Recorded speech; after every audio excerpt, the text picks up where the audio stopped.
आज मध्य प्रदेश के 7.5 लाख सरकारी कर्मचारी के चेहरों पर मुस्कान लाने वाली बड़ी खबर सामने आई है।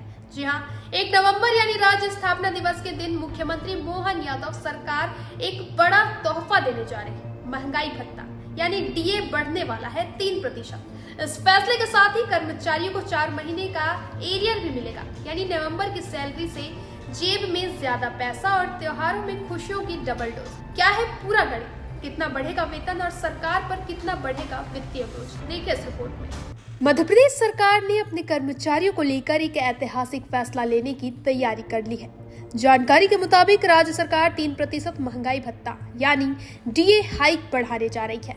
इसका ऐलान मुख्यमंत्री डॉक्टर मोहन यादव द्वारा 1 नवंबर 2025 को मध्य प्रदेश स्थापना दिवस के मौके पर किया जा सकता है। फिलहाल राज्य के कर्मचारियों को 55% डीए मिल रहा है, जो इस बढ़ोतरी के बाद 58% हो जाएगा।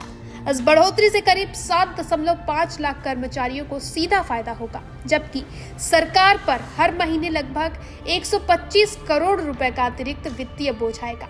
अगर जुलाई से अक्टूबर तक के 4 महीने का एरियर जोड़ा जाए तो कुल भार लगभग 600 करोड़ रुपए तक पहुंच सकता है। इस फैसले के तहत नया डीए 1 जुलाई 2025 से प्रभावशील माना जाएगा, यानी कर्मचारियों को नवंबर की सैलरी से ही बढ़े हुए डीए का लाभ मिलना शुरू हो जाएगा।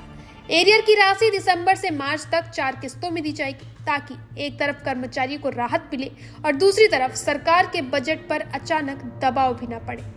वित्त विभाग ने इस प्रभाव पर लगभग अंतिम मुहर लगा दी है और अब मुख्यमंत्री के अनुमोदन की प्रतीक्षा है। सूत्रों के मुताबिक मुख्यमंत्री मोहन यादव खुद स्थापना दिवस समारोह में इस फैसले की घोषणा कर सकते हैं, जिससे यह दिन कर्मचारियों के लिए त्योहार का बोनस डे बन जाएगा।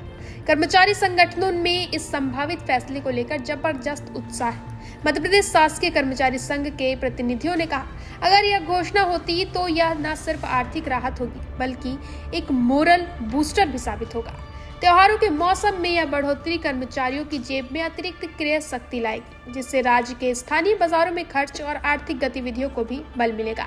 अर्थशास्त्रियों के मुताबिक डीए में बढ़ोतरी सिर्फ कर्मचारियों के लिए ही नहीं, बल्कि राज्य की अर्थव्यवस्था के लिए भी फायदेमंद होती है, क्योंकि जब लोगों की आय बढ़ती है तो कंजप्शन यानी खर्च बढ़ता है, जिससे स्थानीय व्यापार, बाजार और छोटे उद्योगों में नई जान आती है। इसलिए यह कदम एक विन विन सिचुएशन है। कर्मचारी खुश और अर्थव्यवस्था मजबूत। उल्लेखनीय है कि मई 2025 में मुख्यमंत्री मोहन यादव ने पिछली बार भी डीए में 3% की वृद्धि की थी। यह बढ़ोतरी जनवरी से लागू हुई थी और उसका भुगतान जून से शुरू हुआ था। उस समय एरियर को 5 किस्तों में बांट कर दिया गया था और संभावना यही है कि इस बार भी उस तरह की व्यवस्था अपनाई जाएगी। इस पूरे कदम से सरकार पर तो अतिरिक्त बोझ बढ़ेगा, लेकिन राजनीतिक रूप से यह फैसला बेहद अहम है, क्योंकि यह ऐलान ठीक उस समय हो रहा है जब मध्य प्रदेश में आगामी स्थानीय निकाय और पंचायत चुनावों की तैयारी जोरों पर है। ऐसे में यह फैसला कर्मचारियों के मनोबल को ऊंचा करने और सरकार की लोकप्रियता को बढ़ाने में अहम भूमिका निभा सकता है।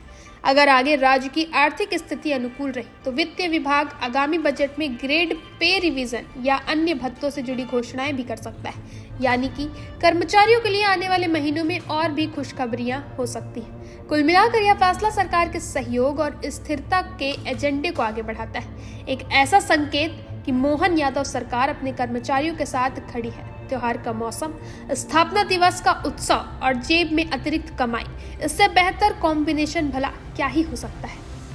तो ये थी मध्य प्रदेश के कर्मचारियों के लिए सबसे बड़ी अपडेट। 3% डीए हाइक और 4 महीने का एरियर, यानी जेब में राहत और दिल में खुशी। अब सभी की नजरें 1 नवंबर के उस बड़े मंच पर टिकी है जब मुख्यमंत्री डॉक्टर मोहन यादव इस घोषणा को औपचारिक रूप देंगे।